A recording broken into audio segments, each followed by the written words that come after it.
live? We're gonna take this seriously. All right, let's go live in 3, 2, 1, go. Here's a word of warning. No, a prophecy. If you can be said to be a true friend of this man, then take heed. When his ambition collapses, death will pay you a visit. A death you can never escape. Thank you, everybody, for joining us here in the Comics Corner. I am Mike, here with Johnny. Hey. And we are reading Deluxe Edition Volume 2 of No, Berserk. we already read Berserk Deluxe Edition Volume 2. If Really? we were reading it live... No, that's... we're in the middle of reading right Berserk now. Deluxe. We were a little late on our homework. Pardon us, we still got like 30 pages left. Something, Lady Naked in the Forest. I don't want to reenact the first scene. I don't want to reenact the first scene. I totally... Mike! Alright, we'll get to that in a second here. So we are here reading Berserk, basically books 4 through 6. We had read previously 1 through 3 on an earlier stream. Again, this is my first time through Berserk. This is Johnny's third. I was gonna say at least second. Fourth if you count the cartoon. I was gonna say, I know you've watched which you the don't. anime. So third. But Well, if why you don't you did, do that? Yeah, which you exactly. shouldn't. But if you did. So thank you, everybody, for joining us here. We got Charlie, we got I've been Raidami, marked. we got Vic with dropping some homework, A+ already, some great notes. OVAs. Disagree. Wait, respectfully disagree. Why do you think they're good? First off, let me know if you watch them in English or Japanese. That's might make a difference. I thought the animation was so bad I couldn't get over it. Also, real quick, thanks for the Okay. bits, Raidami. Why did you like it? That's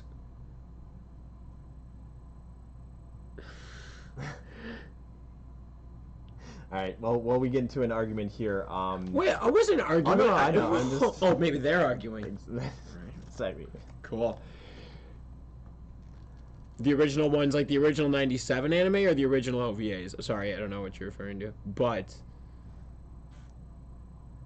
you should watch the original 97 series if you haven't, because it's phenomenal. How come we went from 4 watchers to 3? Vic, get back here. Yeah, exactly. Or is that not trust accurate? it. Yeah, it's not. Maybe accurate. there's 7 people I just try watching. not to look at that. Also, Because we know that Jeppy is the watching. 97's what's Jeppy up? is now always watching. We've got Paul in the chat. Thanks. That's my favorite. That's my favorite. That's my favorite quote. Canyonero. Wait. My love for you is like a truck. I don't know. What's that from? Exactly. Yeah, Charlie got out of here. But we still got Ed Pisker in the chat too. Thanks for coming on by, Ed. I call him Eddie because we're old pals now. Eddie Palsker. What's my first name? Berserk.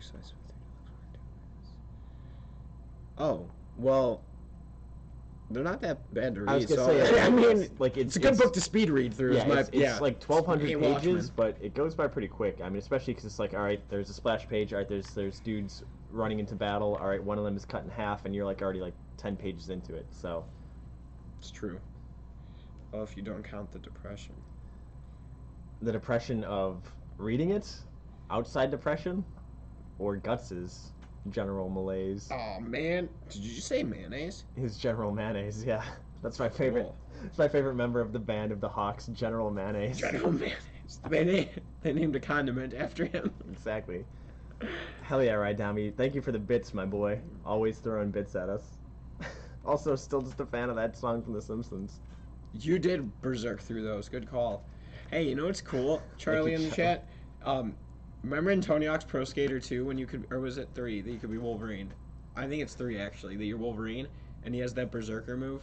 What's your favorite Tony Hawk skin? Skin, what do you mean? Like character, like Oh. Spider-Man. Spider-Man was I the was most gonna fun. say yeah, Spider-Man's the Yeah. match. Yeah, it was 3 on PS2. Oh man.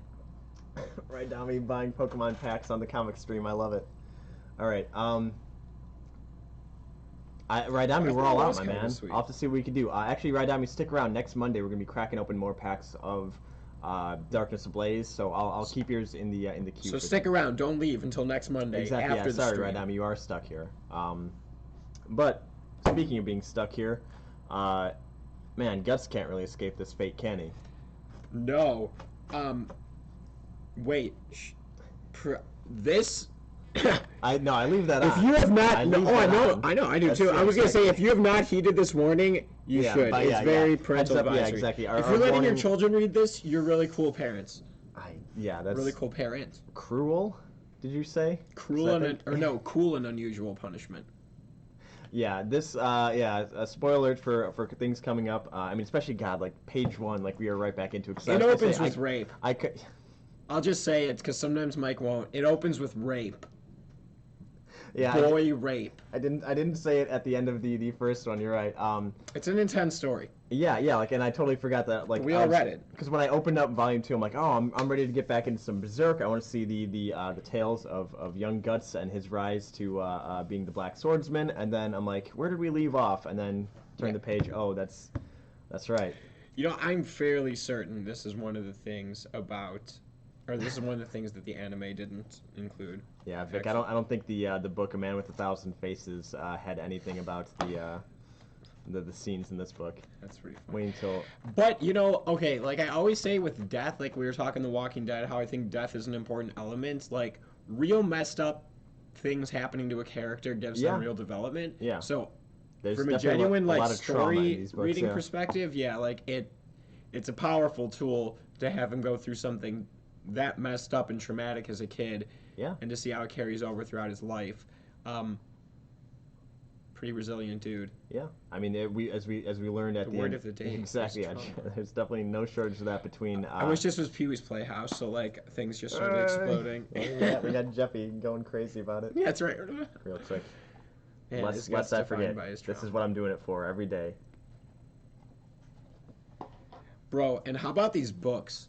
How about these deluxe editions? You know what? Books still awesome. You know, it'd be great if I had 6 of them, 5 of them. What are they? 5. 5. Well, I have 4. How many do you have? Not after this one, Charlie. I've got 2. You've only got 2? I was waiting. I didn't want to buy like 1, 3, 4, and 5. Like, well, 5 we don't have. Yeah.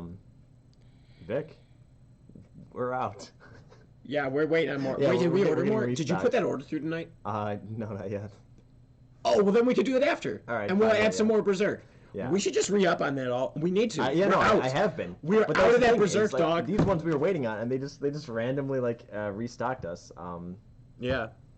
Dog. Even some of the No, go on. other places that I know carry books have run out of these. That's all I'm gonna say. They're very popular. It's not just us. They're very. Don't call me a dog. Woof. What was the noise? That traumatic experience. Gish, Glishk. I don't know. Oh, gross. I think I was gonna say. I think he's. Let's find out. I don't wanna. I have the translation. I don't wanna. I bet it is Paul, Glish, Glish. Paul, go back to Arizona. You should be prepping for Overwatch, not traumatizing the chat even more. What? But Johnny, They didn't translate it. Shall we get into it? Yeah, exactly. Yeah, No well, we translators, no. already started getting into it. Yeah, because it left off with this not use dude. that term What's either. his name? I can't think of his stupid name. Donovan. Yeah, when Donovan. What a normal name for the rest of this book. Like Casca. Yes. Sis. Guts. Donovan. Just me, Donnie. There's a football player named Donovan. McNabb. Coincidence. Wait.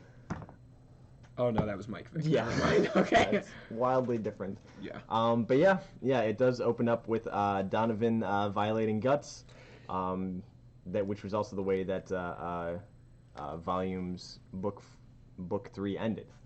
So it's like the cliffhanger, if you could even call it that we left off on in the Golden Age, which is the story arc, which is a young Guts and his rise as a mercenary. He started off at, I believe, age 7 at this point. He was still, he was still like under 10, I think, at this point. And he goes up. Yeah, because then it's like a 4-year gap. Yeah, and then like there's a 2-year, yeah. and he's 15. That's not adding up. So that would make him carry the 4. like 9. Can't do math. He's like 9 in this. 9. Yeah, exactly. Yeah. So we'll round up and say 10 for the sake of ease. But yeah, the numbers check out. Thank you, Vic, checking our math. But yeah, we have young Guts being violated by Donovan. He tries to fight him off, but he is unsuccessful.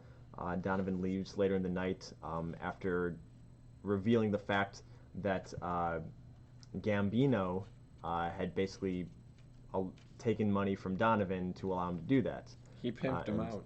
Yeah, and Guts was kind of taken aback by that, obviously, and didn't believe it at first, but eventually kind of tracked down Donovan to confront him about it. Yeah. Well, no, he tracked down Gambino to confront him. Sorry. And he asked Gambino. Well, basically, Gambino was just acting so normal. Like, here he is acting normal, shaving his face with a knife, just how I shave, and with a knife. Call that a knife. He's just shaving, and he's, Guts looks like he's about to kill him, and he's like, what are you doing? You want a sword fight? And he realizes, like, oh my gosh, he has no idea what happened. Yeah. He's acting so normal, so he's like, oh, that Donovan dude lied to me. Gambino would never sell me out. So that's what he walks away, feeling, and then he goes off and, like, smashes some shit with his sword. With the sword that big, yeah, that's what you're wanting to do. Here's some more. Here's some sound effects for you, Paul. Skash. That's the sound that it makes, Paul. Skash. Yeah. And then it jumps to them, like, pretty much just right away into a battle. Next day, on their way to a battle in the forest, in which they kind of are a raiding party on some knights. And during the skirmish, Donovan kind of breaks apart from the party, and Guts kind of tracks him down here in the forest to exact some revenge. Yeah, he wastes no time, and he just, like, follows him down, and as soon as Donovan kills all these dudes, Guts, arrow right through Donovan's heart. Literally, he's like, oh, I thought we had something. That's like an arrow through my heart. And then a sword through my mouth. Figurative and literal. Yeah, and then Guts just makes quick work of him. He walks over, he shoots another arrow down his throat, which I thought was pretty badass, and then walks over, mounts him with his sword, places it in his mouth, and presses down. Yep. There it is. Squish. Another skish. You're dead. Yeah. A lot of skishing. No, that's like chick psh. I dare you to say it. Yeah, pretty crazy. And then he goes back to the battle, and stuff's happening still, and there's an explosion of some type. Yeah, there's a siege on the castle. Durbus flies out and knocks over Gambino, and he is pretty seriously injured during all this. Why would he get therapy? What's the worst that's going to happen? He's going to grow up and become a mass murderer? For money? And be really good at it? Exactly. I don't think that's the story we're going to end up reading. Yeah, he's going to become just a famous this has to do with demons and shit. He's going to live happily ever after. But in that explosion, something pretty crazy happens. Gambino, boom, loses a leg. So, probably never going to be able to fight again. And so Guts feels pretty sad about that. And, but I mean, he stays by his side during the recovery too, because he felt bad that he basically had in his mind accused Gambino of selling him out like that, and forgives him during the downtime. And then here's the time jump there. So after that, 2 years pass. We get a little 2 years later. That means 2 years have passed, or Johnny sneezed, something like that. Exactly. So 2 years pass. So that would make Guts. We figured he would be 11 now. Yeah. So he's like 11 years old.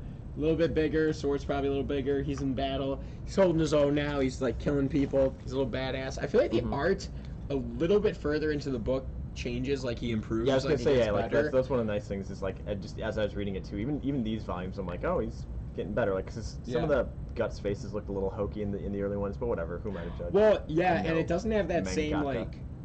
I don't know. I'd like to compare the books sometime, like the first and second volume, like the artwork, to see how he improves and like. Still a fan of the first few pages that are like well shaded. Oh, I know. Actually, I think I'm even more a fan of those, like the charcoal pages. Exactly, yeah. I wish the whole book was like that. Yeah. See, here's another one that like, can you even imagine this in color? Like, it would ruin it. Yeah. The color, like the palette would have to be so like gray toned, but also and like dark. A lot of these ones are done with the lack of color in mind, or like manga style of like a lot of backgrounds are just empty. So like, what would it be? Just like a blue background constantly, or just some abstract colors. Like I don't know if it would add as much. I mean, there'd be certainly some cool splash pages that would benefit from color, but beyond that, it's better in black and white, man. Like it was meant for. And then the anime has its own feel to it. Yeah. But so. Guts holds his own, and he ends up getting a pretty big reward in this general battle or something. Yeah, and so General Mayonnaise, and this is the story. And then he goes and collects his reward, and he goes and shows it to Gambino, thinking he'll be proud of him, and he like really isn't. Yeah, he just kind of like he still looks up to this dude like he's a surrogate father, basically. And yeah, Gambino, not impressed, doing his Gambino thing. He's just kind of like the patron of it now. He's just sitting on a hill with his, one leg missing and his dog that he now has.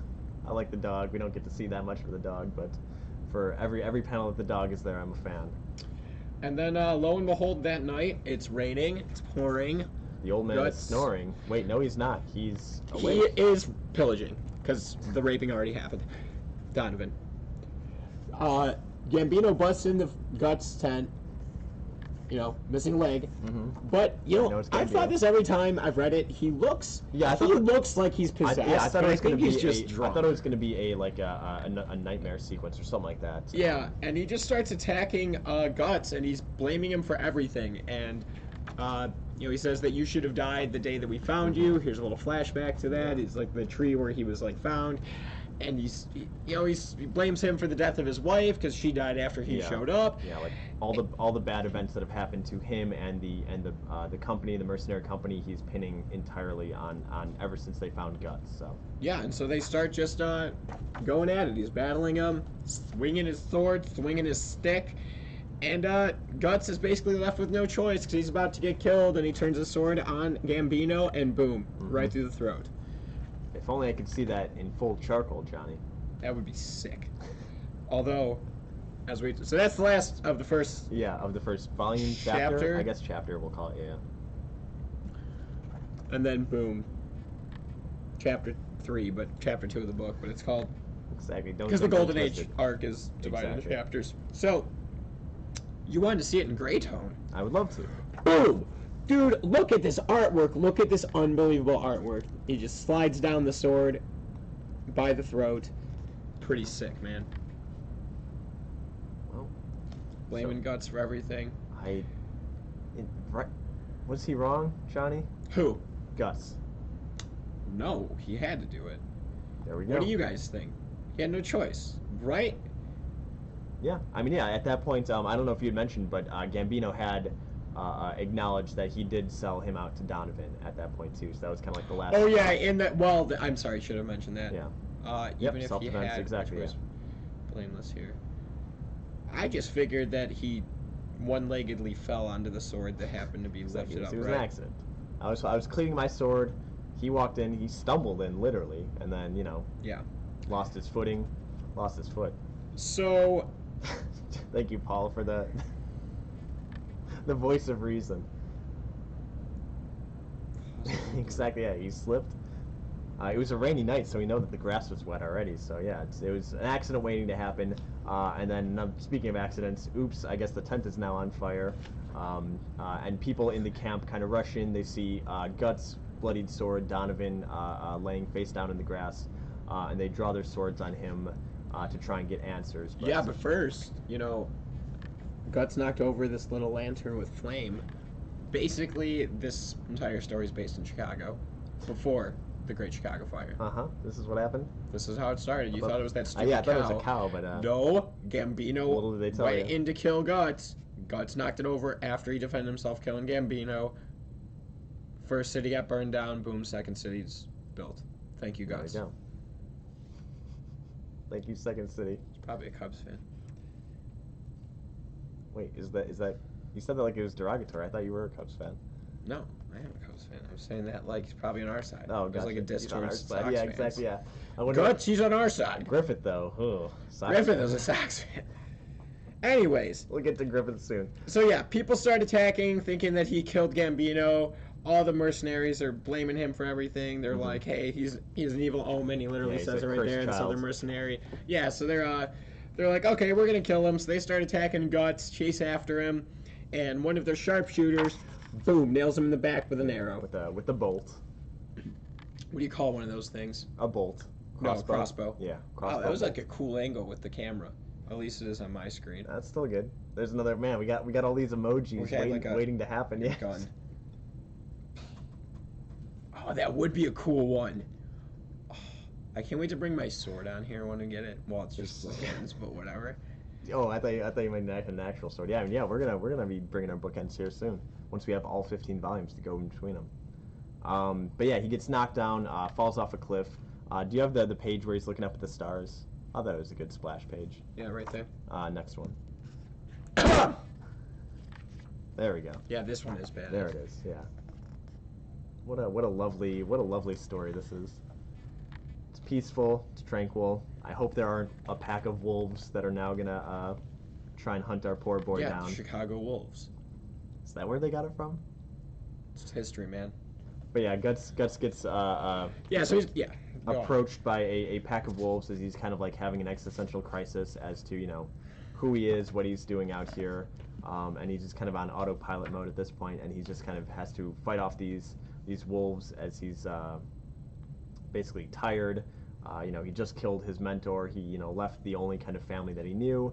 He's out there in the wild and just kind of collapses after slaughtering a pack of wolves. But fortunately, he's picked up by another band of mercenaries. It's basically how you get through in Chicago before the city was built. Just Exactly. mercenary group to mercenary group. Ain't we all been there? But yeah, he gets hooked up with this with this new group, and we get another time skip. Sneezing. Guts is sneezing all over the place. 4 years pass, so this brings... I think he's 15, they say, when it's here. I don't know why I feel like that was mentioned. I think that's true, yeah. So that would have made him, like we said, 9 when this issue started, or when this volume started. 2. So he's with this new band, another, battle scene, mercenary group attacking a castle. Before, but this time we got Bazuso. Yeah, here he is. I'm a fan of Bazuso between his character design and, I don't know, he seemed like a cool dude. He's like the juggernaut. The 30-man Slayer Bazuso. Yeah, exactly. Get out of my head, Charles. But then, that was funny. Nice. Thank I like that. Very good reference. Charlie in the chat. Oh my god. Charles Xavier in the chat.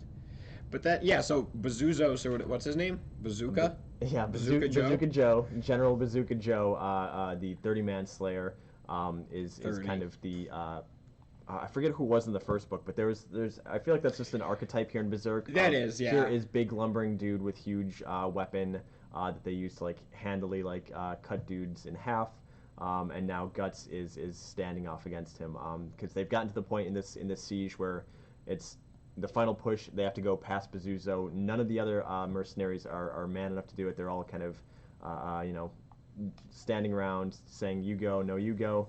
But Guts, 15-year-old Guts, steps up. Boom, looking like a badass. Sword, yeah. 2 eyes and everything.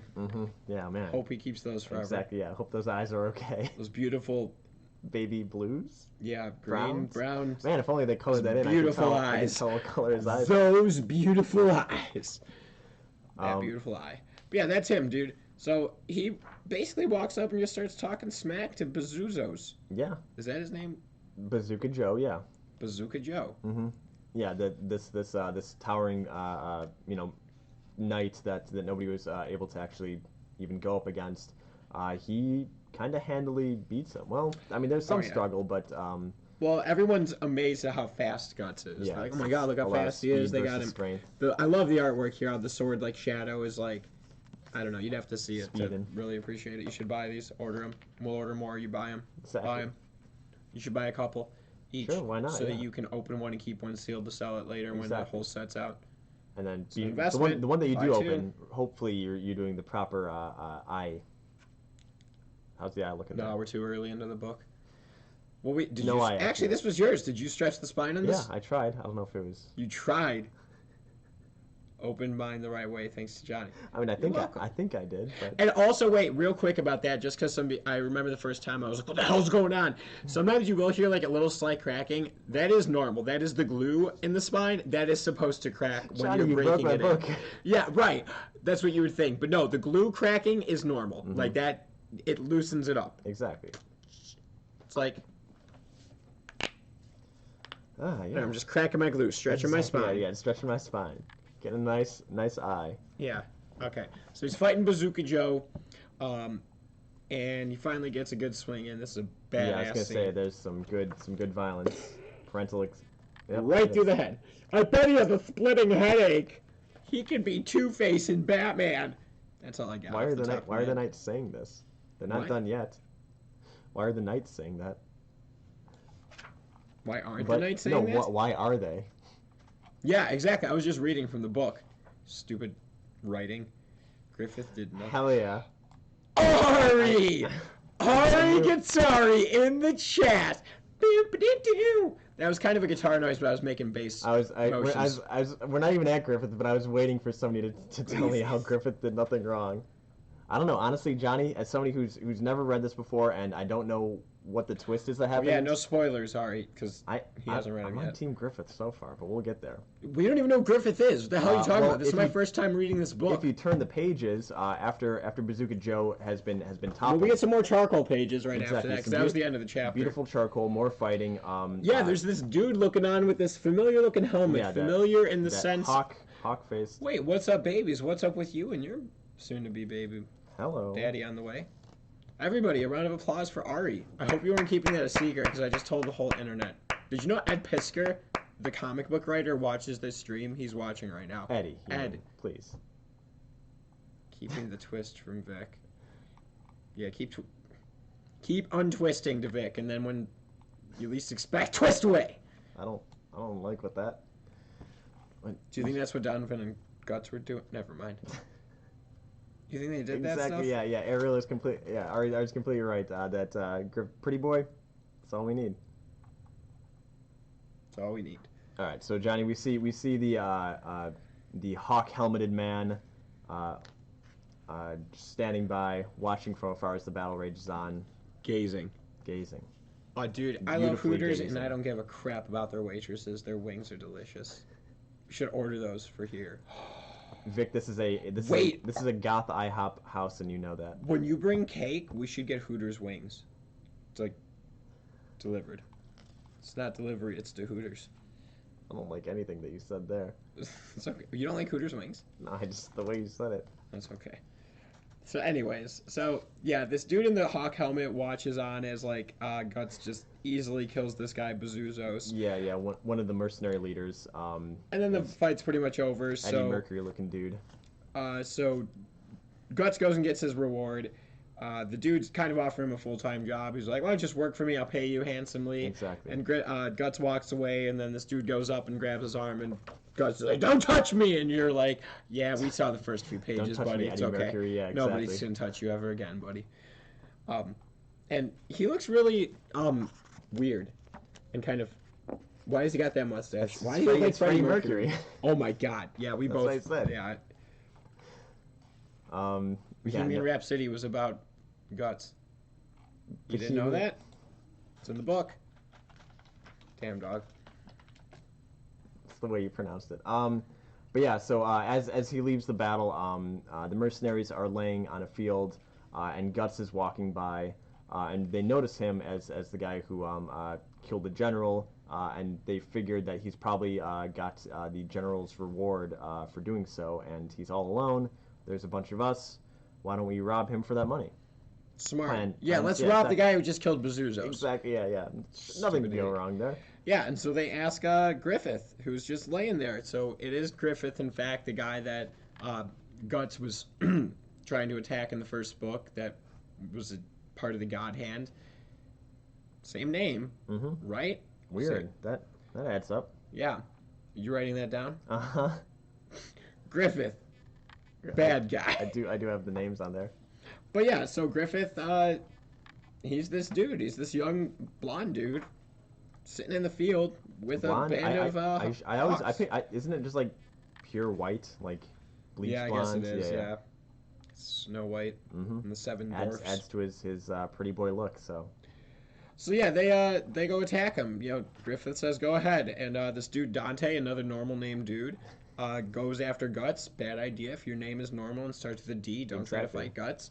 And Guts takes him down in one fell swoop. Probably killed his horse too. I didn't look through. Yeah, did he usually does. No, not this time. Vic, you leave that pretty boy alone. He's done nothing wrong. Mean mode's pretty boy. But yeah. Also, real quick, I had as for the quote at the start of the books.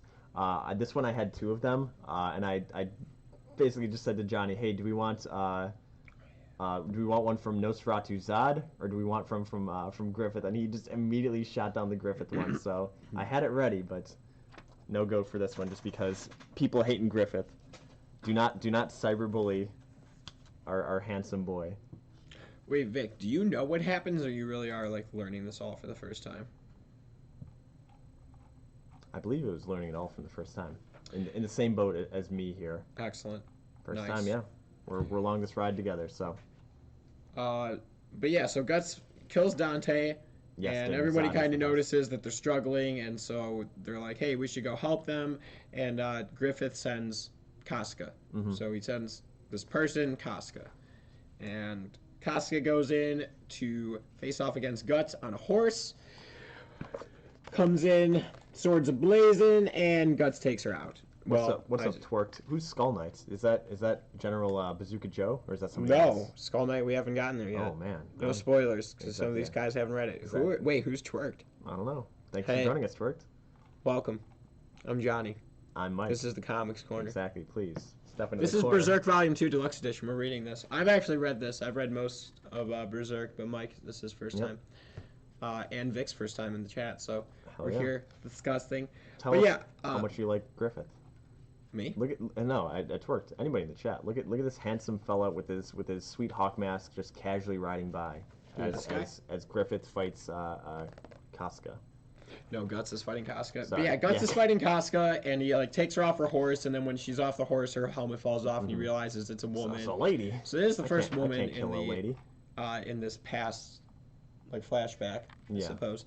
And then yeah, Griffith he's like kind of riding by on his horse and in his hawk outfit. Mm-hmm. Pretty As he badass. wants to do. And he steps in to help Casca, and he just rides by, sticks the sword out, and oops, I guess I cut you right along. Right on the face, right? That one? Right in the armpits. Probably in a pretty the side effective of way. the chest. Yeah, yeah. Oh yeah, that guy up there. Before he could react, yep. Yeah, so he comes in, he's faster than Guts. Gets him twice. Gets him down. Wonders what just happened, and before he can even respond to it, Guts falls to the ground in a heap of blood. Not before Griffith shows off his pretty boy face. Guts gets one more look at it and just I like that. I don't know if you've got that panel there where when Griffith rides by and takes his helmet off. And then Oh, yeah. And then he just like looks back up and is like gets one more look at him and then decides to die. And that's the end of the book. But no, that's the end of that chapter. And then the next chapter we have a proper nightmare sequence where we see Guts being chased by a faceless figure, like baby Guts again, running Probably away. Donovan. Exactly, yeah. A Donovan monster, and he sees Gambino, one-legged with the dog, and it's all just the trauma that he's experienced. He has to relive again and again in this kind of basically like a coma dream that he has because he has been out for a few days since the blood loss to awake in the strange mercenary camp.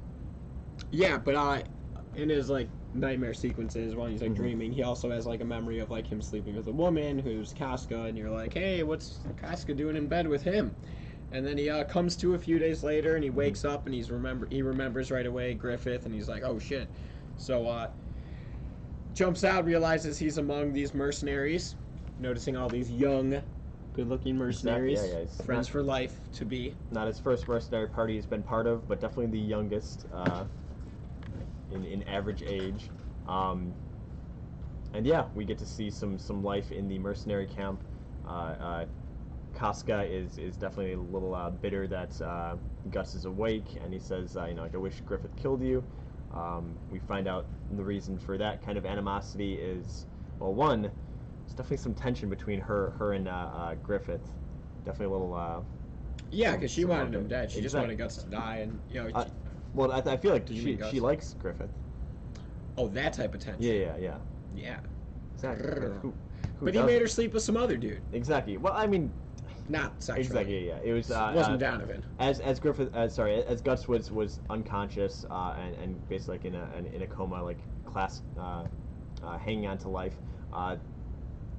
Casca came in and like had to like lay next to him to kind of keep his body temperature up because he was like he was dangerously cold and like having chill symptoms during all this. So she was sent in to keep company, and she definitely hated doing that. So, but people are in the camp just like give her crap for it. So Yeah. So then Guts is up walking around, and he finally comes front to front, or face to face, confronts Griffith. And Griffith asks him his name, starts telling him like he could never wield his sword, and basically makes him an offer. He wants him to join his mercenary group, who is known as the Band of the Hawk. Hell and yeah. Guts has heard of the Band of the Hawk before because they have a reputation, and Guts is basically like, why didn't you kill me before? why didn't you kill me? And he's Johnny? like, because I want you. I realized I want you, Guts. Look at that. Boom.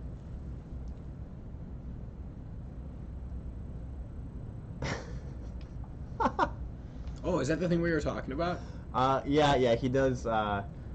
Guts plainly asks, "Are you a homo?" Because the way in which he says, And "I want Griffith you." does have some homo tendencies throughout the rest of the story. Yeah, I'm yeah, not going to there's- spoil what they are, but some things happen. Well, so even within these books, even if he there's doesn't some, say yes, there's some naked water fights between him and Guts, and oh, not even that. Okay, sure. perhaps. Yeah, probably. Actually, he's a douchebag. Yeah, he's just a come on. No, he's a sensitive, beautiful boy. You could find yourself a sensitive, beautiful boy who's not Griffith. I believe that. In this He's day out and there age, for Johnny, you. what are the Yeah. odds? But yeah, so he does kind of dodge that question. That air of tension is kind of left there. Yeah, and basically, he says, I want you in my group, and Guts is like, no, and he's like, okay, I'll challenge you to a fight.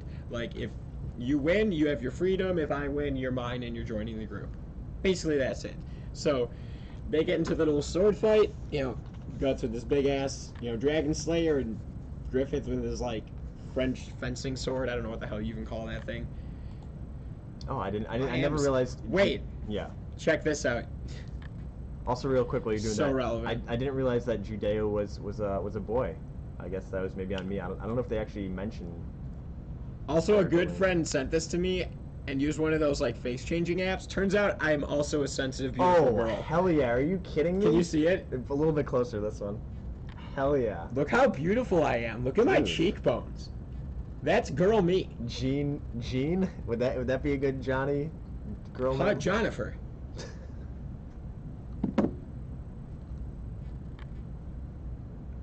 Does that mean you like this me better than that me? I do too. Thank you, Vic. Oh man. So they get into a sword fight over Judeo, Guts' thank freedom. you. Yeah. Judeo. So good. I am definitely. Judo chop. Oh, Jennifer, that's so good. All right. Where was I? We were all lost in the eyes? the pretty boy sauce. Yeah. Yeah. Um. Well, they get into a fight over his freedom, and Griffith handles Guts very easily. Basically, Yeah. the way Guts handles other people, Griffith does it to But him. he gives him a challenge though, which even Griffith, even though he wins, he does acknowledge that hey, it's like one of the first times I've actually had to Try. to try. Exactly. Yeah. So that gives he respects him more, loves him more. Dare I say, Johnny? I think he does.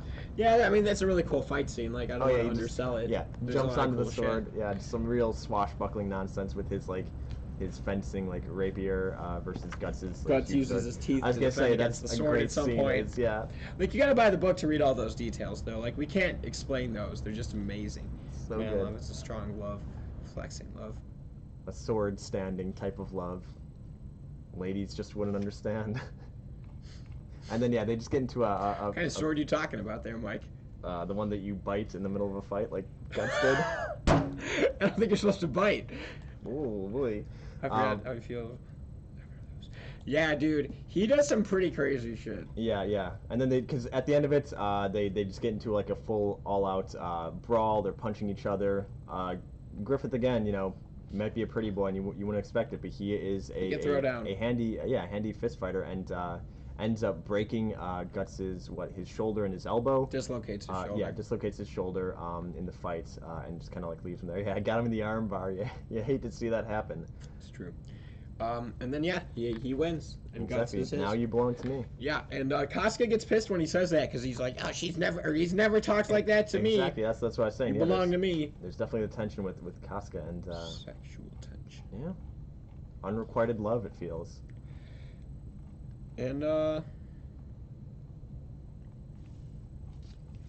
few of the guys, yeah, and then the next night Guts is sleeping, or he's like resting, and a few of the other mercenaries sneak up to try to like kill him, and Casca stops them from killing him. Exactly, yeah. And Guts thanks her, but basically she's like, you know, she had to. She didn't do it because she wanted to, but he says like, that's two that I owe you. You know, you saved me twice. So, then. Do we get that time jump again? No, there's no time jump here. No, yeah, they're just onto another siege of a castle.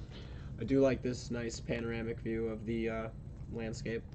Yeah, they're on to do a night raid on an enemy encampment.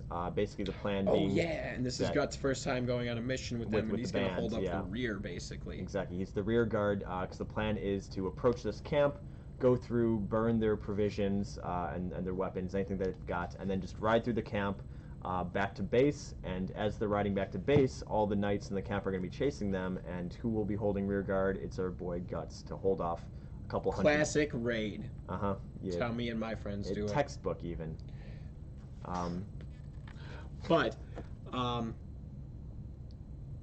Yeah, this is just some cool. Exactly. Yeah. This one, there's like 12 pages of them like going through the forest. Exactly. Like, it's just really cool to look at. Slaughtering some knights. They handily.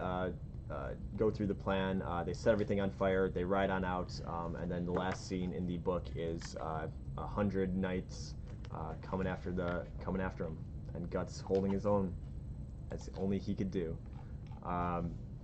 Wait. Yeah. This is the 100 right off the bat. Is the 100? Yeah. He said like that there'll be like 100 chasing him. Yeah. Okay. Don't believe him? Why would Griffith lie about the amount of dudes chasing him? We'll talk after you read Volume 3. Are there more dudes? We'll talk. Do you want me to spoil something for you? No, I'm just saying. Okay, well then I'm trying not to answer because I don't want to spoil anything. So you think I'm accusing Griffith? I'm trying not to spoil something. Okay. God, who else has seen it? 100 Men. You know what I'm talking about. Google it. Google it. Google 100 Men. I still gotta tell you that Google. Safe search off. Thank you. Okay, see, you know what I'm talking about. So yeah, he's getting chased by 100 dudes, and apparently this time, and he ends up doing the right thing. Yeah. He gets the job done, basically. Yeah, he slaughters a bunch. He holds them off.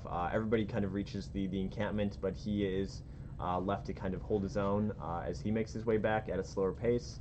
But fortunately, Griffith. It's not hate simping, it's just straight simping. Griffith, our beauty boy, comes back for Guts, who had been toppled off of his horse at this point. It's Griffith, Pippin, and I believe one other that are sent to kind of rescue Guts and bring him on back. Pippin's a badass. Scotty. Yeah, Scotty. For 3, Pippin. Nice. Yeah, Pippin again falls into this burgeoning archetype in Berserk of. Here is like huge dude, big weapon that just handily just swings it, and then you see faces get melted. Yeah, I know. I love this one of him smashing his face. You can see the eyeballs, but everything else is a wreck. So they kind of make their way back. They're still being chased by the knights. Griffith panel. Johnny, that's every Griffith panel. Let's be real. They ride back. He's a douche, but he's still pretty cool. He's like, man, he's a cool guy. They ride back to the castle, and the last of the knights are basically. Shot at with cannons to kind just to show off. We're about halfway through the book, and you can see that beautiful eye. That's how you know we're getting there. Second I see Johnny's eye, I know I'm about halfway through a book. Can you see it?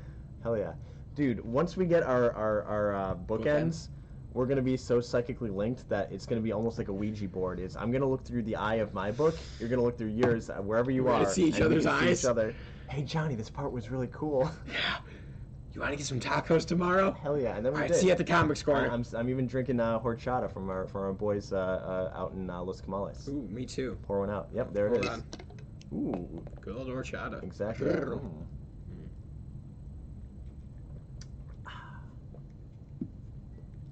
Really going down on that horchata.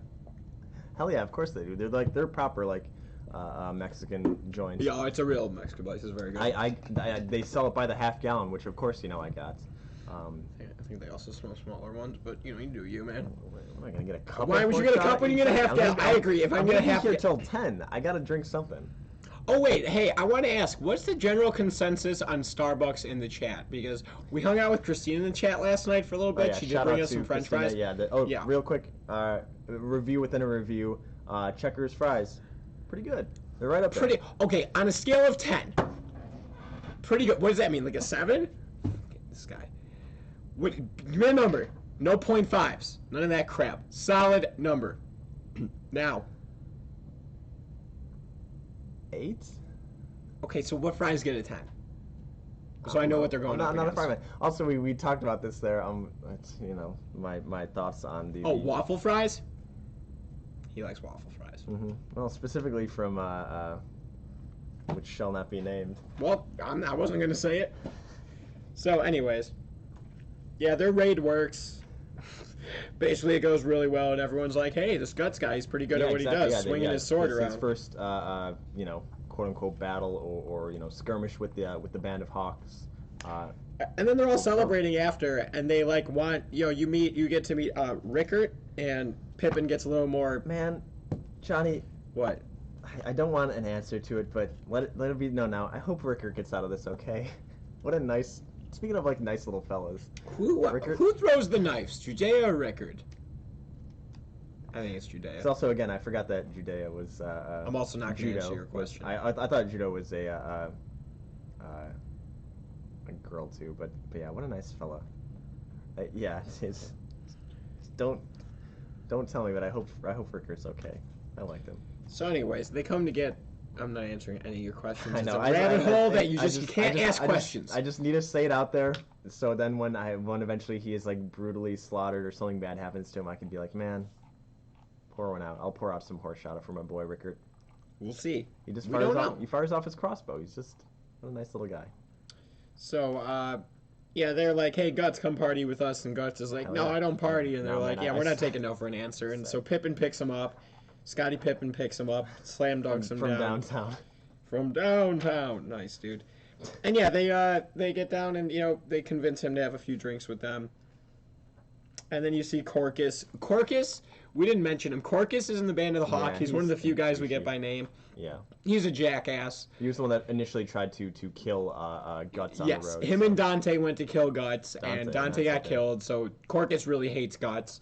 And so as Guts is partying with them, you see Corcus looking on with disgust, and Casca's looking on with disgust because she's jealous because Griffith likes Guts. Mm-hmm. And then we get some nice charcoal pages. So some nice charcoal pages of him just on the one of his favorite little spots. Parapets of the castle, just looking out longingly. Also, real quick, in these books, this is the most Guts dialogue that we've gotten since, because again, only going off the first 3 volumes, Guts is very much a man of few words, but we're getting actual monologues, and I feel like some actual insight into the character. So I like these ones a lot more because it's not just generic. Here's a one-liner or something gruff that he kind of mumbles under his breath when cutting a dude in two. So yeah, no, you definitely get to learn a lot more about him. It's more in-depth volume, and we get to learn a lot more about in Griffith in this chapter too, yes. Including how he fights in a water fight with Guts. Yeah, hold on. In the bucket at the well. Can't. Oh man, I almost used my swear. But yeah, they get new little water fight here, which is kind of weird. It's just out of nowhere. But whatever. You get to see Guts being a little playful. Exactly. Yeah. And while they're being all playful, you notice that Griffith is naked, but he does have. I've certainly noticed that. One thing around his neck. It's a necklace. What's on that necklace? Well, Jonathan? Yeah, Guts asks him, hey, what's on that necklace? And we get a nice close-up of it. And I hope you remember this from the first book. Oh, that looks real familiar. Boom. The old eye egg. The Behelit. It's called the Egg of the King. So, Griffith got it from a gypsy fortune teller ages ago. The gypsy fortune teller, the Griffith, said that whoever possesses it is destined to obtain the world in exchange for his own flesh and blood. That's not ominous at all. Yeah, and It's cool, isn't it? Yeah, I love this one. I'll let me show it off. Yeah, so that's like basically what he says, and then neat, huh? The world in exchange for your flesh and blood. Neat. Oh, why do people like Griffith? He's so good. Neat. Yeah, you know, I remember reading this the first time, and we got to this scene here where it is Griffith just standing up, like totally buck naked, straight Kendelling it. Yeah. But right. So they have his like junk like whited out, which I just thought was weird because of how much else you see in these. Yeah, that is I was like, funny. that's what you're gonna like censor. In fact, I think they do show like They show guts, young guts. Yeah, I'm like. So yeah, that is a weird kind of like. But we don't cross. Our boy is too pure. We don't show Griffith's nudity. No, when I read this the first time though, I was like, wait, is he a chick? And I had to go back and be like, no, I'm wrong. He doesn't have breasts. Like it just weirded me out though because I wasn't expecting them to censor anything. I mean, to be fair, there's a lot of what was Puck was very androgynous, like because. Oh yeah, that's right. It is a dude. I don't even think they acknowledged Puck, right? Was it something that was like much later? Like they don't ever like use gendered pronouns with Puck, but Puck ends up being a dude, and you know I feel like it's very similar with like Griffith and also Judo. I keep thinking was a girl the whole time, but they're ambiguous with it. Rickard gonna be okay, Johnny? We're gonna have to keep ordering more Berserk books and reading them. I know I can't. Yeah, exactly. Yeah, that's what a lovely world they live in. Just nonstop ambiguous pretty people. Except for Pippin. We know where Pippin stands in the world. And that is knocking people into the water. But yeah. Wait, you know what I do think we should do though? I feel like we should try to get through this with like 15 minutes left, and I want to hear you tell me about what you think's gonna happen. I want the people who have not read it. For 3. That's awesome. I want the people who have not read it, who are reading along, to give all your theories now, so that when we get there, definitely, yeah, because like we can see who was right and who wasn't. Because that's the thing, like Vic alludes to, you know, I hate him so much, which is to say I like him and I know it's going to go wrong. Like obviously you can kind of see that things are, you know, they aren't what they seem. We kind of glossed over it in the scene after the duel on the hill. When Griffith bests Guts, he like stares into his eyes like very closely in a almost like, you know, charm spell type way. Like it's like Guts' eyes even kind of like light up as he's staring eye to eye with him. So like it felt like there was something going on there. And then obviously here we see the egg of the king, and you know the ominous omen around that. So there's gonna be more a little bit later too. Once we get into like this. Man, this gets into like weird like Game of Thrones stuff. This like last book where it's all about like the king in the court and like weird like royalty like nobility like positioning and diplomacy. Mm-hmm. But in those chapters, like again, we get to learn a little bit more about Griffith. That's again ominous, and I'm sure nothing bad will happen at all, and there'll be no character changes or nothing. Johnny, Griffith doesn't kill Rickard, does he? I don't know. Okay. I've never read this.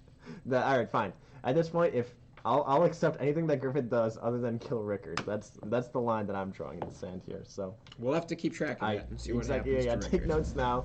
We'll say I don't know, volume 10, or I guess deluxe edition volume. Well, I'll say deluxe edition 4 is I'm gonna say where we start to find out more. Yeah. I might be way off. But again, do you know that, or was that a no? guess? No, I'm just pulling it out my ass. But yeah, so from there, it like basically to gloss over it, he gets promoted, right?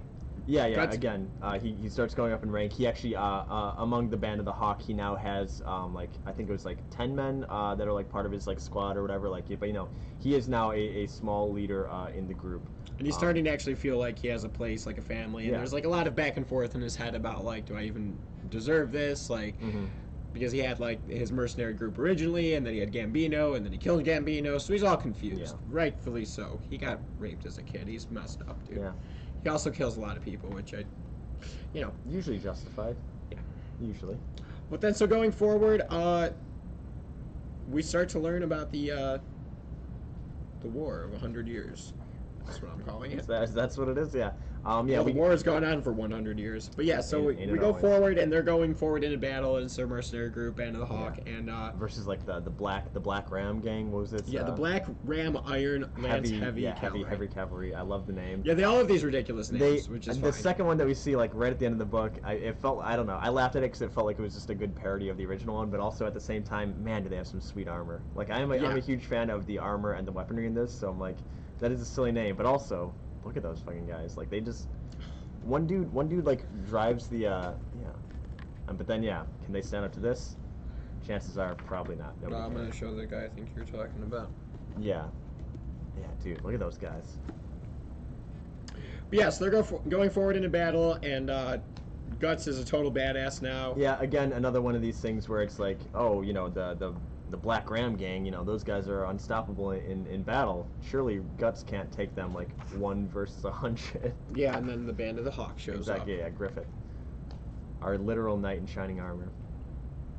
And they take care of them pretty handily. I mean, that, you know, I hate to say it, but the battles really aren't the story at this point. I mean, like, you gloss over them in the sense that they're cool to look at. Yeah, there's a lot of great detail. Not a lot of story. Like, they're fighting, they go to the next battle. They fight, there's a big guy. Like, that's kind of how they are. But, what's going on here?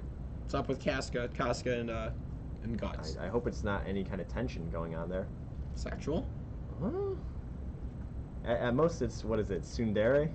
I'm sure everybody is groaning as I mispronounce that as every other term, but I don't know. I feel like there's kind of like the love-hate relationship there between Casca and Griffith. Yeah, I thank you, Vic. I knew I was going to get that like once the chat caught up.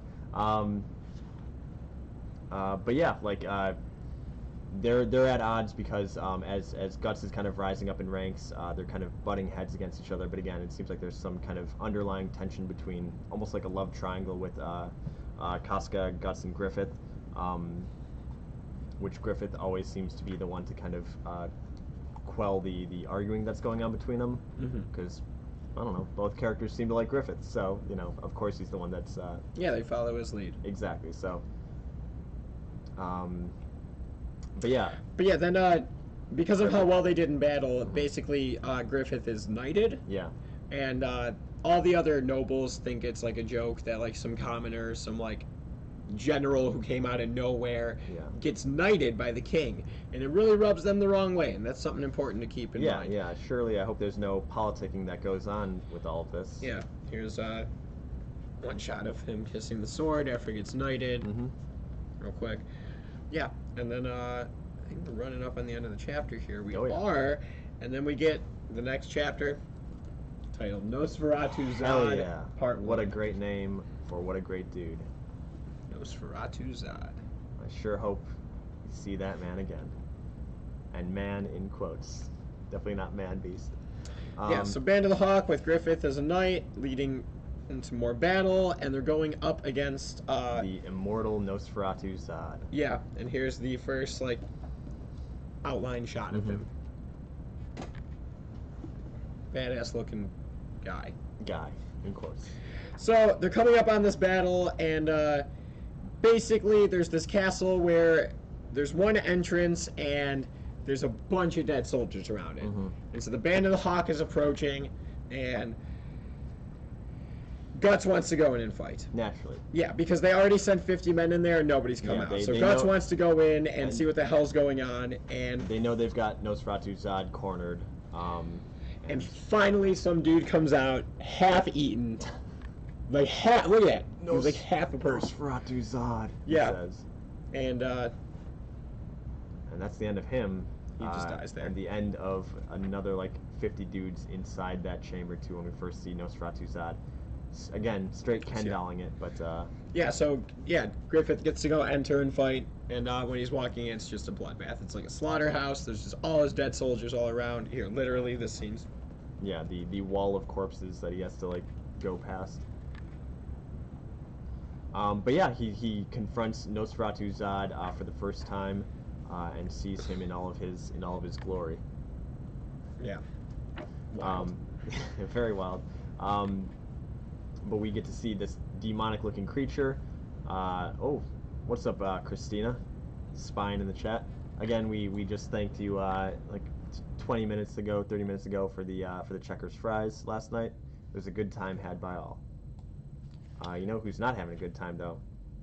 Guts. Yeah. Because he's going after Nosferatu Zod, and Zod throws dead bodies at him, and you get a close up of him, and even Guts is like, "What the hell? It's not some normal dude. Look at his nose. Exactly. Look at his eyebrows. Exactly. Look at his teeth. Oh my his God. tusks." It's just such good artwork, dude. Yeah, no, I'm a fan of Nosferatu Zod, who's again hulking dude, but this time he's pretty legit actually. Yeah. And basically the next pages are just them sword battling. I was gonna back say and like forth. that whole chapter is just them kind of going to it. Nosferatu kind of asserting his dominance, but also saying like, oh, like you're the first human that's like successfully like blocked 2 attacks, and like, oh, you've swung back at me, like just the kind of he's not fought a adversary. Not one man in this. 50 years has been able to stop my sword this long. And Guts is realizing that this dude is not human. Yeah, 50 years you say, oh boy. He's starting to notice. Exactly. And then, they keep going, and basically Guts is going to place all of his bets on this one swing here. Yep. And he goes... Hope it pays off. And, he lands it. He does. He gets a pretty good shot in. We'll get the close-up of there. But doesn't seem to have any effect. effect. Does sound very anime, Charlie, yeah. Until he lands it, he grabs the sword out of his shoulder, pulls it out, and you're the first human to cut me this deep. In the 300 years I've been killing humans. Yeah. And we see the true form of Nosferatu Zod. Boom. Ba-bam. He's a So goatman. here we go, back to those demons and shit Exactly. that we were seeing. It was getting a little too low fantasy for me in these first two. I know. You're like, volumes. wait, this is real. This actually happened. There were 100 goat This armored was dudes. based in Chicago. Exactly. Yeah. Wait a minute. That's the cow. But yeah, basically Guts pissed this dude off. He was like ready to kill him, Mm-hmm. saying that it's been so long since he's been this mad and had to unleash this form. And Johnny, I hope somebody could save my boy Guts. well, He's in danger. out of nowhere, boom, bunch of arrows to the back. Where'd those arrows come from? Boom, Band of the Hawk. Who's leading them? Boom, Griffith. Probably one of those bowmen is Rickard. Oh, did you not read it? You cannot be here. This is spoiler filled. Did you not read book 2? You gotta leave. Probably not. When she's so behind. Also, Charlie said the Billy Goat for Zod. Oh my god, that explains so much. Not banned by Johnny. Suggested to leave and come back later. Yeah. Per spoilers, not because of lack of love.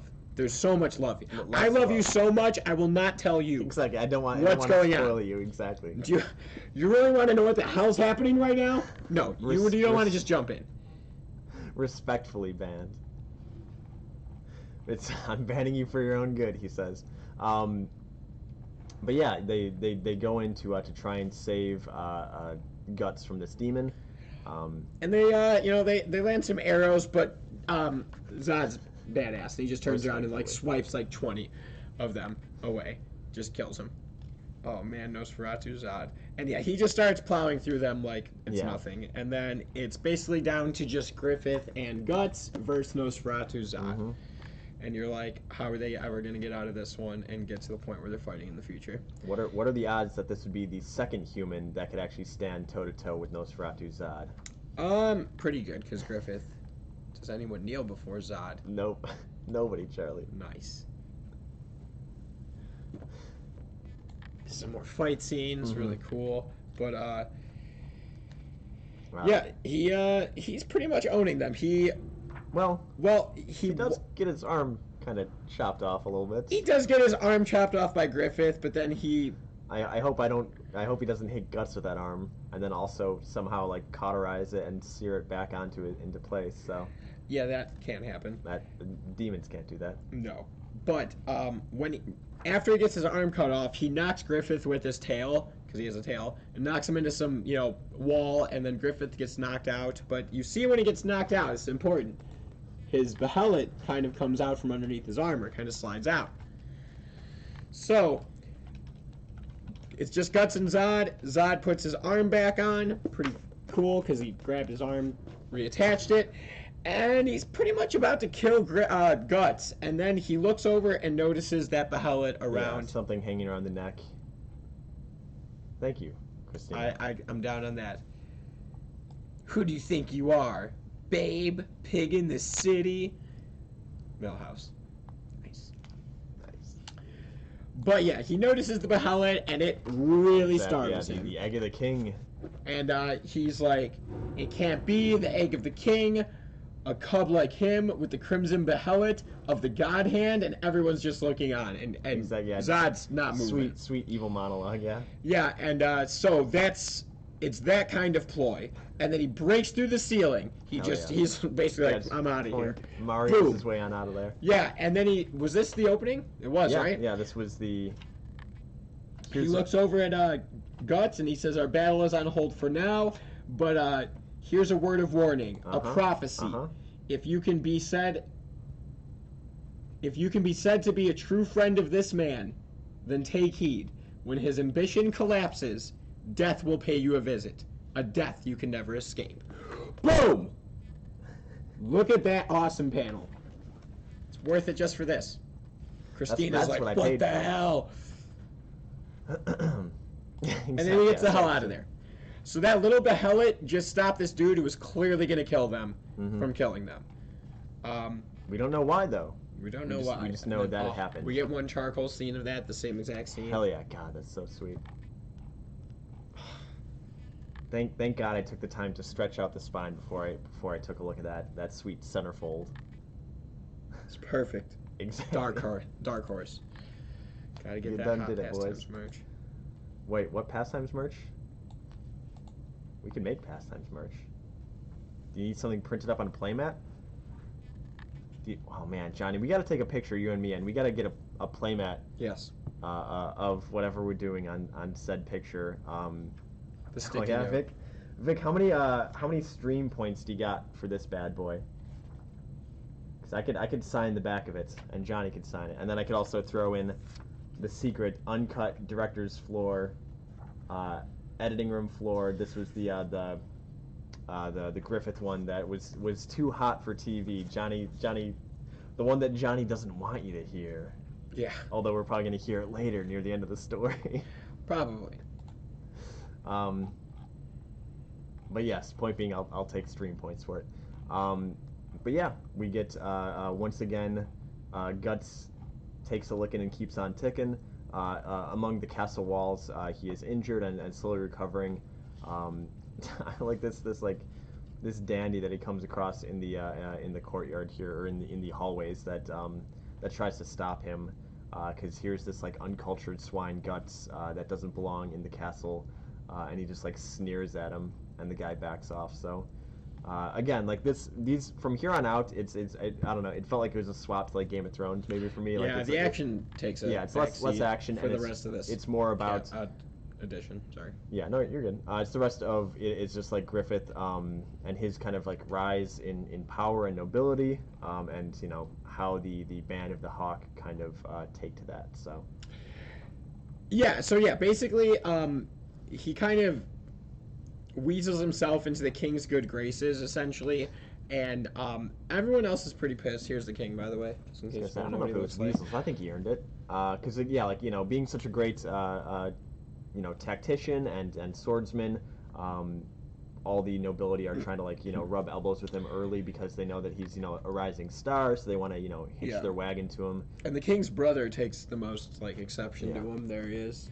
He kind of plays a role in the end of this book. He's like the homely version of Griffith. I think he's jealous. Yeah, he is. They've both got like the long white hair and sweet locks, but he ain't Griffith. And this is also when we're introduced to Charlotte, who's the king's daughter, so the princess. Here she is. And she comes out, and she seems to grab the attention of a one Griffith.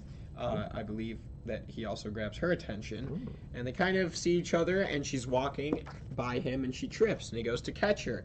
And then remember that king's brother I just mentioned, her uncle? He slaps the shit out of Griffith for catching her, and he was like, you don't touch the princess, basically. And after he slapped him, Guts was about to kill that dude, but he's like, no, it's okay, you know, don't worry about it. Sorry, my lordship. General Julius. Yeah. If you have a normal name in this, you're going to die. It's like a red shirt in Star Trek. Exactly. If I could pronounce your name, man, R.I.P. Rickard. I can't say Judeo. And Judo. as Julius is walking by, some women talking, gossiping in the castle grounds. Yeah, They're so- saying that Lord Griffith could be made a count soon, so you'd get another promotion, and he'd Exactly. basically be on the level of like Julius and stuff. And they Mhm. don't want that. So Lord Julius is then approached by who is he? Like the priest? I can't remember what his role is. What's his the bald Yeah, dude? yeah.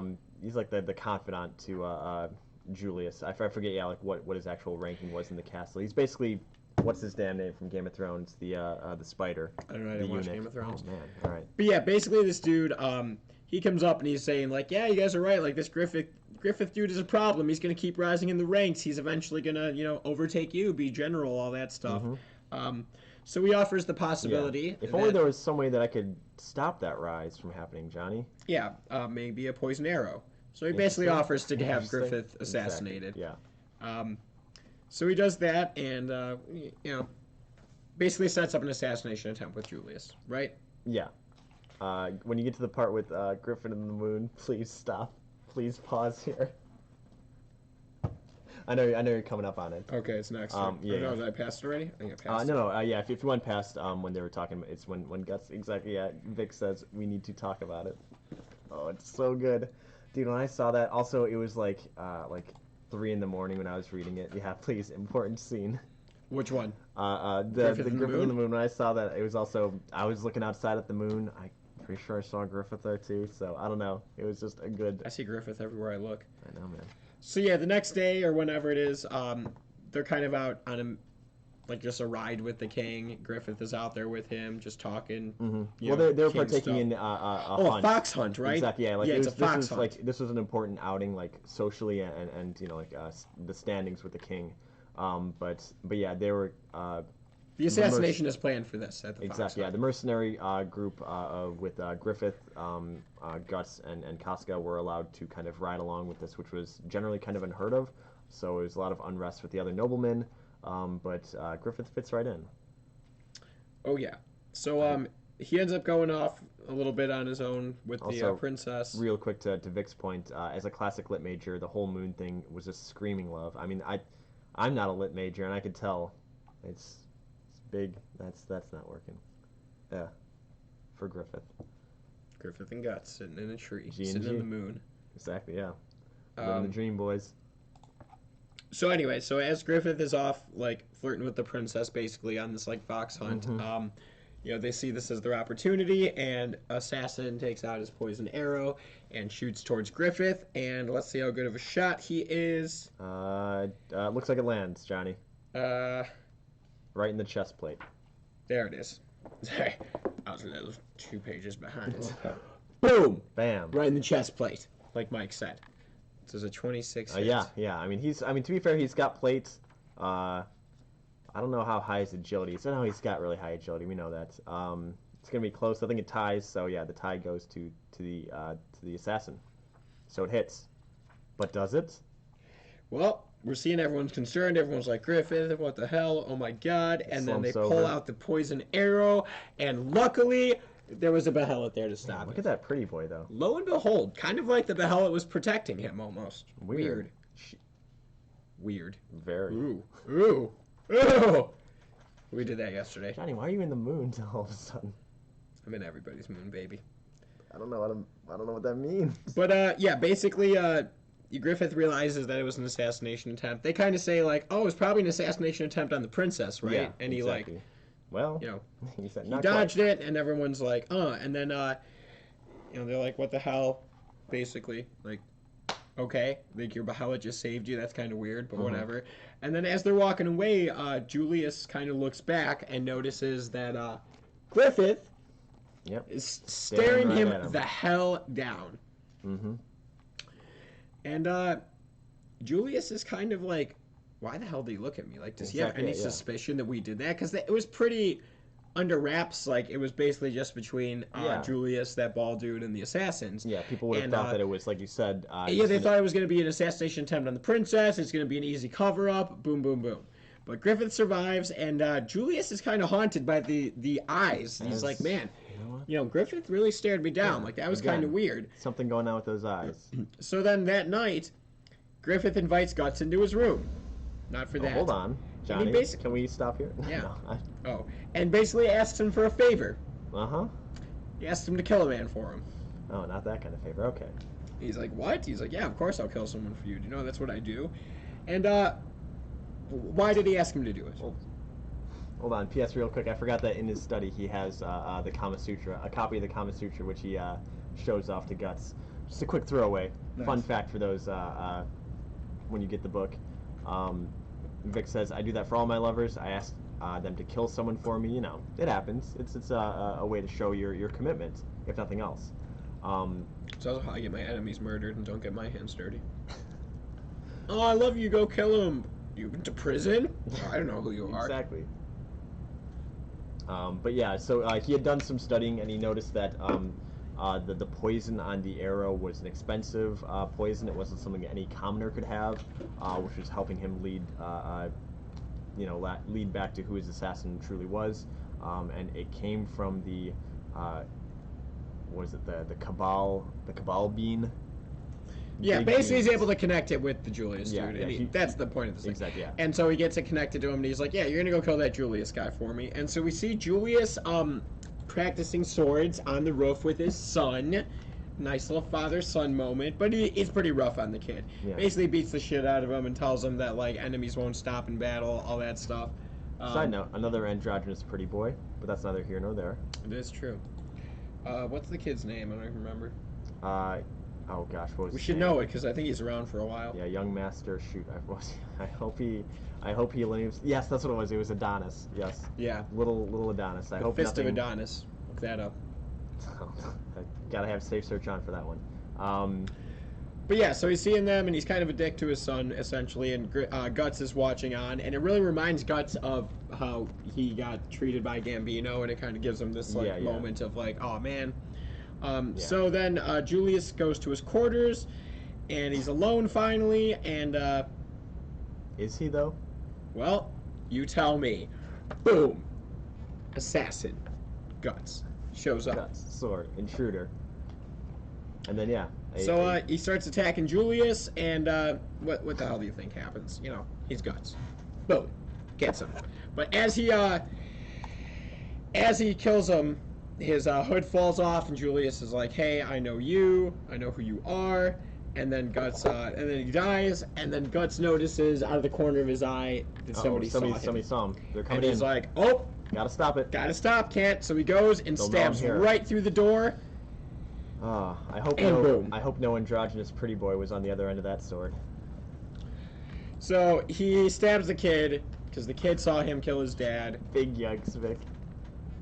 Oh, you hate to see it. Yeah. And this is the only time that Guts has like a moment of like sympathy. I mean, he grabs the kid's hand. He realizes what he did. To be fair, yeah, he knows that he did something wrong there. And you know, he's shocked. And to be fair, the only reason why he has to get out of there then is the guards see him, so he doesn't even have time to really let it sink in beyond the fact that he knows that he killed an innocent kid. Yeah, he did not mean to. He's really disturbed over that. Mm-hmm. So, but then like you said, the guards show up and they start attacking him. He has to attack back, good old Guts style. Kid not much younger than him. Yeah, exactly. Yeah, because Guts again like 16 at this point, 17. Yeah, so then they come and they realize that there's been a break-in, that the prince or the king's brother has been murdered. I guess his son has been murdered. All that stuff. Along with Julius, yeah. So he has to kind of fight his way out. No qualms killing adult men, which that's fine. The younglings. Exactly, yeah. So he has to fight his way out of the castle, and in doing so, he kind of makes his way into a sewer system, like kicks down a grate and makes his way into the sewer system to kind of escape. And then he has a pretty horrific dream of he can't escape the demons that are inside him haunting him. He has another kind of flashback and dream, and eventually he makes his way to the band of the Eagle, or Hawk, sorry, and they're I'm an Eagle Man. Look at those low rates, Johnny. And they're discussing, where's Griffith, where is Guts, and they know that Griffith is out there having a sweet Pride and Prejudice style like gala event that he's attending now that he's a nobleman. Yeah, and he's off with the princess again, and they're off. They kind of go off towards this like fountain on the side, and they're talking. And Guts approaches them and kind of is in the background, and he's just listening to them. He's not. Well, he's eavesdropping on them basically. And he hears Griffith talking to this princess, basically telling her his plan for world domination. That he wants to have his own kingdom, and he'll do anything to accomplish his dream. And then he says at the end that the only person he would consider a friend is his equal, because he would step over anybody to get to his dream. And so Guts is hearing this and realizes that actually Guts doesn't consider him a friend. He's just using him, basically. That he's just another pawn in his game. That's what I took from it. What did you? On the path of his dream, Johnny? Whether it suits them or not, people yearn for a dream. Sustained by a dream. Hurt by a dream. Revived by a dream. Killed by a dream. Even after being abandoned by a dream, it continues to smolder from the bottom of one's heart, probably until the verge of death. A man should envision such a lifetime once. A life spent as a martyr to the god named Dream. Yeah. If you pause right here, here's the exact moment you can see Guts' heart breaking. Wow, nice. Yeah. So he kind of catches the eavesdrop and realizes that they're not equals. Look at them. That's that noise that Ralph makes. His heart breaks. Thank you, Vic. I'll take that as a compliment, not a backhanded one. But yeah, so we see that Griffith is no longer on equal playing as Guts. He's kind of taken to this nobleman lifestyle to again reach his dreams. And it's during this ball that we find out that the Duke Julius is dead, along with Adonis, and everybody is shocked except for Griffith. Seems to have a relatively positive outtake on all this, just ominously looming and sneering at hearing that news. Ominous looming. And sneering. And then after that we just kind of cut to another battle. Exactly, yeah. Griffith and the company are off to But Griffith does confront the bald dude. And basically, it gives him the same stare down he gave Julius, and the bald guy realizes, he's like, fuck, does he know? Does he realize that I had a role in that? And then he's like, no, there's no way. Yeah, he couldn't connect me with that. And then Charlotte tries, because Griffith isn't going away on a mission, away on a battle, so, Charlotte tries giving him a little necklace of... It's a knight, and then she's got one that's a lady, and they're lodestones, which are these magnetized rocks. And the idea is when they're together, the magnetic attraction brings them together. So, it's cute. But she wants to give it to him, and he says, he'll take it, although he doesn't deserve it. But if he holds on to it, it'll give him reason to come back from battle to return it to her, and she's happy about that. Yeah, but then her mother, the queen, sees it and confronts her and is like, what are you doing? You can't be giving stuff to people like him. Like, he's not royalty. And she's like, I'll give anything to who I want. Blah, blah, blah. Is it me, or is this queen kind of a bitch? Yeah, she's only there for 2 scenes, two pages, and I'm like, I don't like her at all. Keep her in the back of your mind. She comes back later. I hope not. But yeah, so as they're departing for this, all Guts can think about is what he said, that a friend is somebody who's his equal, and he realizes again that he's not really... Griffith doesn't view him on the same level as him. But hold up, Johnny. No time to worry about that. We're fighting whale boys now. Oh, yeah. I felt that these guys were just the Rams 2.0. Same kind of style. They even call themselves the similar super heavy duty cavalry. They have a sweet name that they've got too. But again, even cooler helmets than the last one. So, and that dude fights with a trident. Yeah, and he's horseback. Man, again. These are pages that you could easily gloss over, but there's a lot of sweet details and just nonsense like that I'm here for. Anytime somebody whips out a trident in a fight, I am reading these pages slowly and with intent. So. Yeah, and throughout this battle, the dude with the trident ends up basically getting the best, and his name is Guns. No, that was his attack. Oh, that is his attack. Very anime. Rock cutting whirlwinds. Duvik. Yeah. but he gets the best of Casca basically, and Guts has to rescue her, or else she would have like died. And after she gets taken out, and they think the battle's over, the dude wasn't really defeated. Guts didn't kill him, and he kind of comes back at the last second and gets an arrow shot off at Casca and knocks her off the edge of a cliff. Yeah. So Guts goes diving after her, falls into a river. Yeah, they're separated from the rest Band of the Hawk. You hate to see it. Yeah, exactly. And yeah, they're separated. But people saw that what happened, so they were going to kind of go out there looking for them. But in the meantime, there's not much they could do because the enemies also saw it. So if they were to like set up a camp and put up a campfire somewhere, that would just draw attention to them. So they have to basically find a way to hide out as it's storming and bad weather. So they take to a cave where Guts basically repays her and like keeps her warm and nurses her back to health and like does all that. And when Casca comes to, she's all pissed that like she was naked and Guts was like spooning her, and he was, It's purely scientifically. Yeah, and then but in all of this, we get Casca's background. Yeah. Which basically, she was gonna get raped. There's a lot of rape in this. Yeah. She was part of a small village that was on the outskirts of town. It was a border town, so it was constantly being attacked and highly taxed by the town. So one day a nobleman rides along, and he offers basically, hey, here's this poor, peasant girl. I'll take her to my, my castle. She'll live a life of decadence, a deliciously, what is it? Oh my God, deliciously good life. Who's seen The Witch? What is the quote that the devil says? But yeah, it's all a ploy. The plan is to rape Casca. So yeah, and so he gets her away from her family, gets her alone. He goes to rape her, boom, and then out of nowhere she is saved by her knight in shining armor. All of our knight in shining armor. Good old Griffith comes out of nowhere, cuts the dude's ear off. Basically hands her the sword and was like, you can do what you want here. You can defend yourself. And she pulls the sword out, and the dude falls onto the sword and like much impales himself. So she killed that dude, and then Griffith is like, all right, I set you free. Like, see you later. And she's like, no, wait, I want to go with you. And ever since then, she's kind of viewed him as like her protector, and she that kind of tells you why she's got this thing. He saved her. He gave her the life that she has. But also, she, I think, loves him.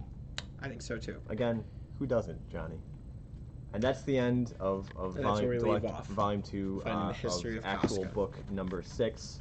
I think Griffin is record time, boys. Yeah, I know. We're trying not to linger as much on this stuff, but also the nice thing about Berserk is even though it was like 600 pages per volume, a lot of it is either like full page like splash stuff, like the fights, which we kind of gloss over, can be glossed over. There's not a whole lot of like substance going on there, unless the substance is dudes in sweet whale armor with tridents and they have anime style attacks that they yell out right before they do it. Hell yeah. In which case, that was so good. I'm all But actually, I thought, I actually suggested this to Mike yesterday, that we try to get through the review faster so that we can actually talk about it more at the end, because there was a few times where we were going over the clock and we were still wrapping up the last chapter, and we never get to get our closing thoughts. So you're still down on this, right? This has kept your interest. Oh yeah, of course. I mean, that's the thing is, again, even though this one was mostly low fantasy, there wasn't as much kind of there wasn't fairies and demon dudes. Well, there's some demon dudes.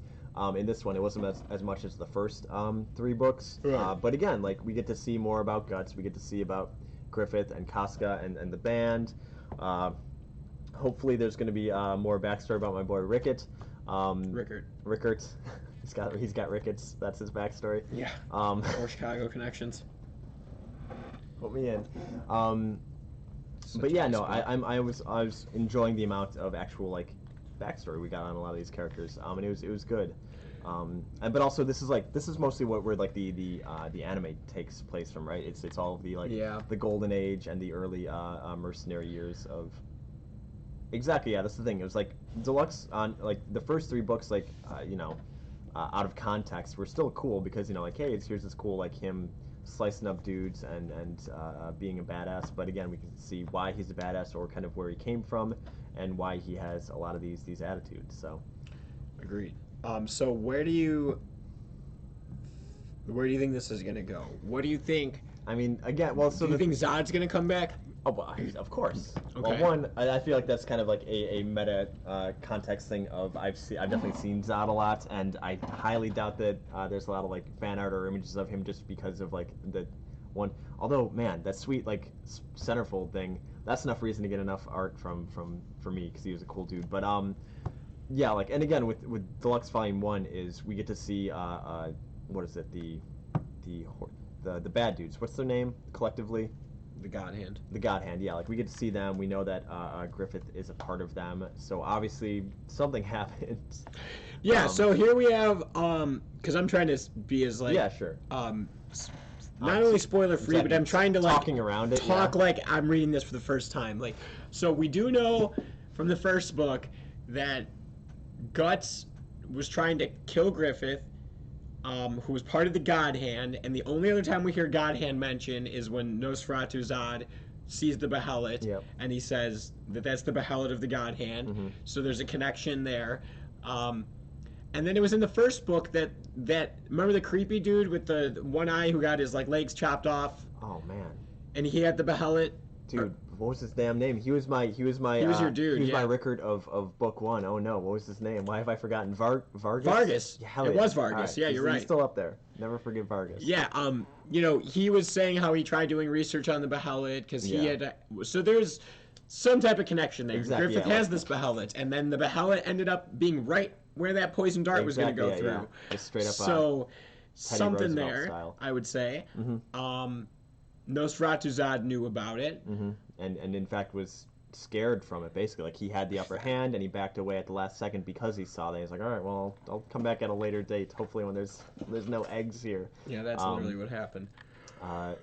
But yeah, no, and then, again, like, what's some of the ominous stuff you were telling me about off screen? Well, I was gonna say, the motif of Griffith and, like, giving people the evil eye, like you said, not only because the first time, obviously, was when, after the duel that I mentioned, where, like, he stares, you know, into Guts's eyes, like, again, it felt almost like some trance or some kind of, like, charm was being put on him. Exactly, yeah. And the way he says, "You're mine," but doesn't necessarily say in a, like, in a, you know, a sexual way or anything like that, or, like, you know, wanting him in that way. It's more just like, "You're mine now." And then again, we see it like twice in this last book with Julius, and then the eunuch guy too, that he kind of stares down across the hallway. So yeah, there's definitely like that motif, you know, kind of permeating throughout this. So it feels like there's something kind of, I don't know, supernatural going on there, whether it is some sort of spell or whether it's the Behelit itself, whatever it is. Griffith has, you know, it's not just his charm. It feels like there's a supernatural level to it. But what else do you think is going to happen? I think it's going to be all right. Griffith is going to become king of the castle, and he's going to fall for the princess and live happily ever after. The end. Rickard's your favorite character. Man, I feel bad for myself now because I don't know how I forgot about Vargas. Vargas I actually really liked. He was my Rickard of Volume 1, and I guess I needed somebody to love that wasn't Griffith or Guts, and it's Rickard. He's just a little kid with a crossbow. I hope he's okay, Johnny. I don't know. I have no way of knowing. I don't know what the twist is going to be with Griffith, but man.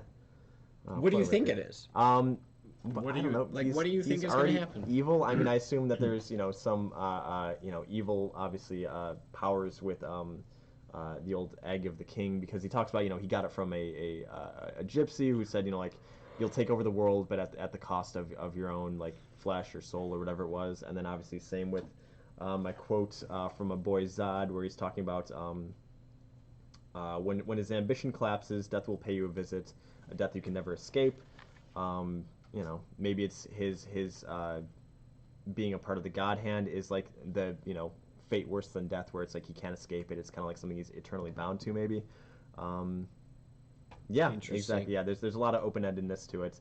And again, even though I've got a friend who's big into Berserk, he was always also very kind of careful about talking around it because he knew that someday I'd read it, and that day is now. Here we are. So yeah, here we are, and so I don't know what happens because I've never seen the anime. I never like looked into spoilers of it. It's just the kind of stuff of, like our boy Ari said, Griffith did nothing wrong. Like that's like I think like the meme that I know is people jokingly siding with Griffith, but also at the start here, I don't think he's that bad. What seems like a nice little pretty boy. That's all it is. How do you think Guts ends up looking the way he does when we first meet him, as opposed to now? Just Sans eye and Sans arm. Yeah. I mean, again, like it seems like that could be any number of things. Do you think we're gonna find out? Oh, of course, I'm sure we have to. Like, there's like a billion chapters. There's like 360 chapters or something like that right now. Also, apparently, it's still open-ended, right? Like he's still writing it. So that's the newest one just came out like a year or two ago, and this started in 1990.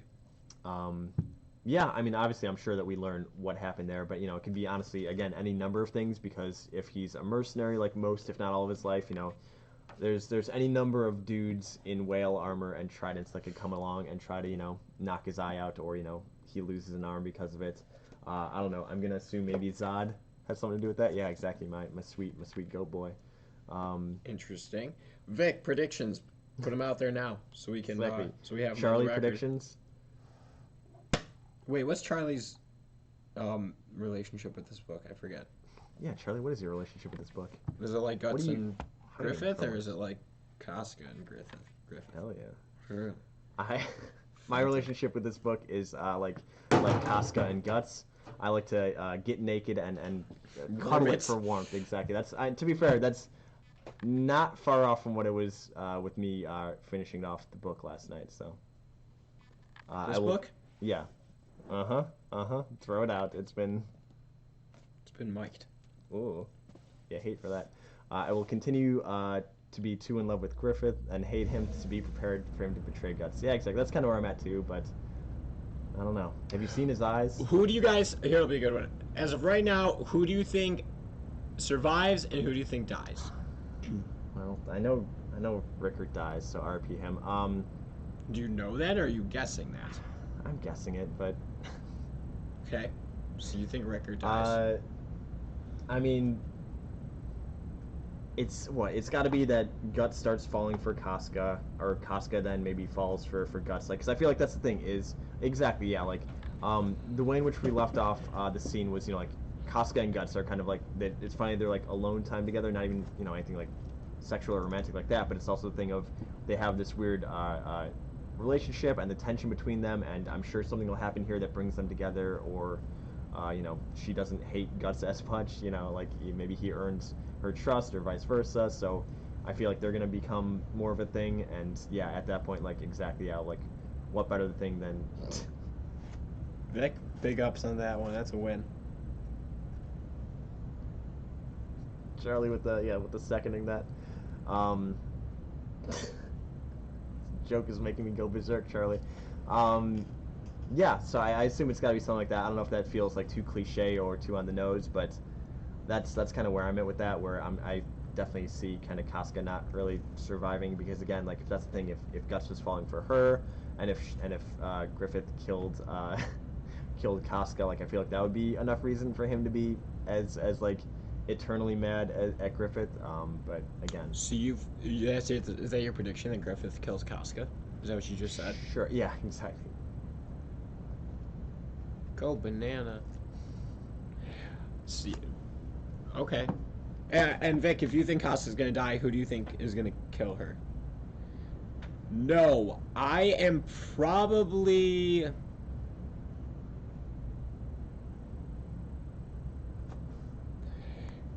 I'd probably be on like deluxe edition like 8 or 9, and there's gonna be like 15, 13. There's checks out 3 and 13. Yeah, there's 39 chapters out right now. I think I've probably read over 20, but less than 30. Or 40 volumes, I should say, not chapters. There's 40 volumes of manga. I've read over 20, less than 30. Because you know what? I was reading it around the time the first one of these came out, and I enjoyed this so much that I'd rather finish the series. I was reading it digitally, and that's fine, but I want to read the actual book. So once I started picking these up, I was like, I'm gonna wait till they get to that point. They're releasing them fast. They just started releasing these like a year ago, and they're already on the 5th volume. So I think within like 3 years, I'll have all of them. So if that's the case, I'll catch up then, because I mean, it's been around for 20, 30 years at this point. I don't. What's the rush? You know. Came out in '88. There you go. Story checks So, out. any other questions or predictions from you guys? Thoughts? Yeah. Comments? Final thoughts on Berserk Deluxe Volume Come 2 on, or 1, because again, like I know Vic mentioned they had just read the first book for the first time. So if you had any questions about that, question why is Vargas so awesome? Answer, no, I'm good on the limes. Thank you though. You guys want these limes? Exactly. Yeah. A message in the chat. If you want. Well, I was gonna say $5 shipping, but if you want to pick it up in the dumpster in about 15 minutes, they're free.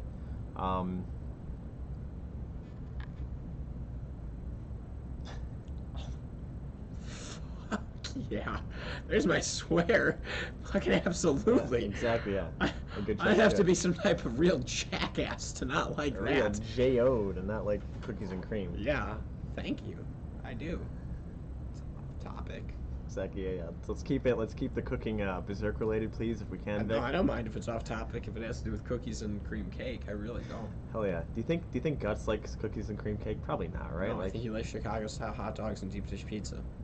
That's where he's from. I mean, he's from Chicago, yeah, of course, but yeah. There's a lot of evidence that this book's based in Chicago. Do you think Guts has ever had a dessert in his life?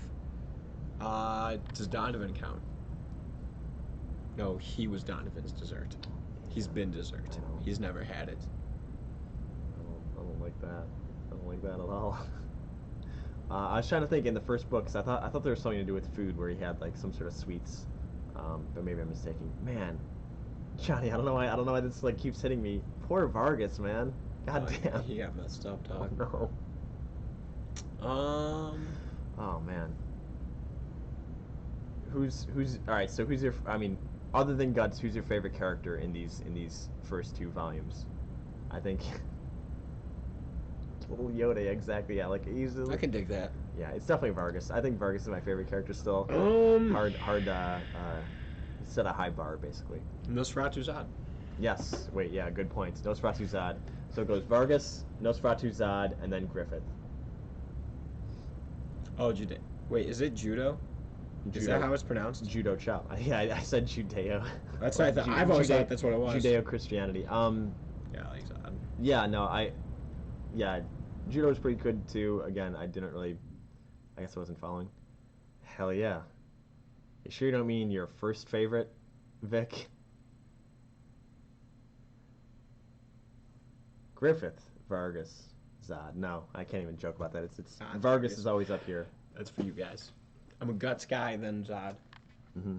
GG, and then Zod, and then Puck.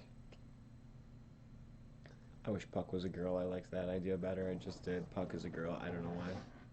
Mm-hmm. The heart wants what it wants, Johnny.